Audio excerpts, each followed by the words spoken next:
दोस्तों, अगर आप सिर्फ भगवान के भरोसे रहोगे तो शायद आपको ज़िंदगी में कुछ भी हासिल नहीं होगा, क्योंकि भगवान भी उन्हीं की मदद करते हैं जो खुद अपनी मदद करता है। अगर आप अपने गोल्स को अचीव करना चाहते हैं, अगर आप चाहते हैं कि आपके सपने पूरे हो और आप एक शानदार लाइफ जिए, तो कोशिश करिए खुद को हमेशा मोटिवेटेड रखने की, खुद पर विश्वास रखना सीखिए और जो मौका हाथ लगे उस पर काम करने की हिम्मत दिखाइए। एक समय की बात है, इसी गाँव में एक साधु रहता था और वो भगवान का बहुत बड़ा भक्त था। निरंतर एक पेड़ के नीचे बैठकर तपस्या करता था।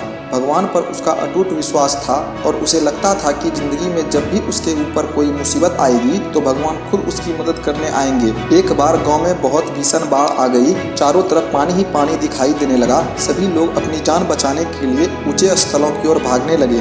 जब लोगों ने देखा साधु महाराज अभी भी पेड़ों के नीचे बैठे भगवान का नाम जप रहे हैं, तो उन्होंने साधु को जगह छोड़ने की सलाह दी। पर साधु ने कहा, तुम लोग अपनी जान बचाओ, क्योंकि मुझे तो मेरा भगवान बचाएगा। धीरे धीरे पानी का स्तर बढ़ता गया और पानी साधु के कमर तक आ गया। इतने में वहां से एक नाव गुजरी। मल्लाह ने कहा, साधु महाराज आप इस नाव पर सवार हो जाइए, मैं आपको सुरक्षित स्थान पर पहुंचा दूंगा। साधु बोला, मुझे तुम्हारी मदद की आवश्यकता नहीं है, क्योंकि मुझे तो बचाने मेरा भगवान आएगा। नाव वाला चुपचाप वहां से चला गया। कुछ ही देर में पानी का स्तर बढ़ गया और साधु की मौत हो गई। मरने के बाद भगवान से बोले, हे भगवान, मैंने तुम्हारी पूरी लगन से आराधना की, तपस्या की, पर जब मैं पानी में डूब के मर रहा था तब तुम बचाने नहीं आए। तुमने ऐसा क्यों किया?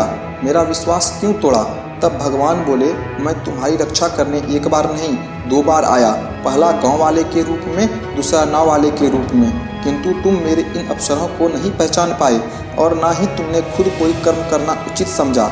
अब बताओ कि मैं तुम्हारी मदद कैसे कर सकता था? दोस्तों, हमेशा भगवान को दोष मत दीजिए, क्योंकि भगवान कभी भी खुद चलकर नहीं आते हैं। वो तो अवसर के रूप में आपके सामने आते हैं। इन जीवन में ईश्वर हमें कई अवसर देते हैं, लेकिन इन अवसरों की खास बात ये होती है कि ये किसी के लिए रुकती नहीं है। तो अगर आप सही वक्त पर सही अवसर को पहचान ले और उसका फ़ायदा उठा ले, तब तो आप मंजिल तक पहुंच जाएंगे, वरना एक बार वक्त हाथ से फिसला तो दोबारा कुछ हासिल नहीं कर पाएंगे।